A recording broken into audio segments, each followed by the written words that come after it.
ഉണ്ണിത്തിരുമേനി ആരാണെന്നല്ലേ സതീശൻ ചോദിച്ചുകൊണ്ടിരുന്നത്. സ്വർണ്ണ ഇവിടെ വെച്ച് തന്നെ അടിച്ചു മാറ്റിയിട്ടുണ്ട്. അപ്പൊ ഞാൻ ഇന്നലെ ചോദിച്ചു, ആരാണ് ഉണ്ണികൃഷ്ണൻ പോറ്റി? ആരാണ് ഇദ്ദേഹത്തെ ഏൽപ്പിച്ചത്? ഇദ്ദേഹത്തിന്റെ പശ്ചാത്തലം എന്താണ്? ആരാണെന്നല്ലേ ചെവി തുറന്ന് കേട്ടോളൂ, പ്രകാശൻ പറഞ്ഞു തരും. ആ ഉണ്ണികൃഷ്ണൻ പോറ്റിയെ സംബന്ധിച്ചിടത്തോളം അദ്ദേഹം എൻ്റെ നിയോജകമണ്ഡലത്തിൽപ്പെട്ട ആളാണ്.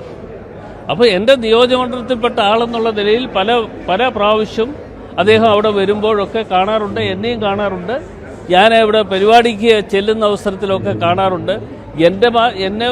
എന്നെ മാത്രം ക്രൂശിച്ചിട്ട് കാര്യമില്ല, പല ആളുകളെക്കുറിച്ചും പല ആളുകളുടെയും പടവുമായി ബന്ധപ്പെട്ടുകൊണ്ട് അദ്ദേഹം മുമ്പോട്ട് പോവുകയാണ്.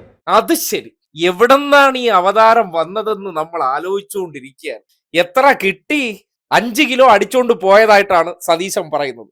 ആ ബോക്സിൽ ഒരു സമ്മാനം തന്നതിൽ എന്തായിരുന്നു എന്നാണ് ഇപ്പോൾ നാട്ടിൽ അറിയാനുള്ളത്. അത് 1 കിലോയാണോ, അതെ 1/2 കിലോയാണോ, 2 കിലോയാണോ എന്നതിനെ സംബന്ധിച്ചൊക്കെ ഉള്ള സംശയങ്ങൾ ആൾക്കാർ ഉന്നയിക്കുന്നുണ്ട്. അതിനെ സംബന്ധിച്ച് ഇനിയിപ്പോൾ വിശദീകരിക്കേണ്ടത് കോൺഗ്രസ് തന്നെയാണ്. സ്വന്തം മണ്ഡലത്തിലുള്ള അവതാരത്തെ എങ്ങനെയാണ് ഇപ്പോൾ പൊടുന്നനെ മാധ്യമങ്ങൾക്ക് മുന്നിൽ കൊണ്ടുവന്നത് എന്നതിന്റെ റൂട്ട് വെളിവാകുന്ന പ്രതികരണം.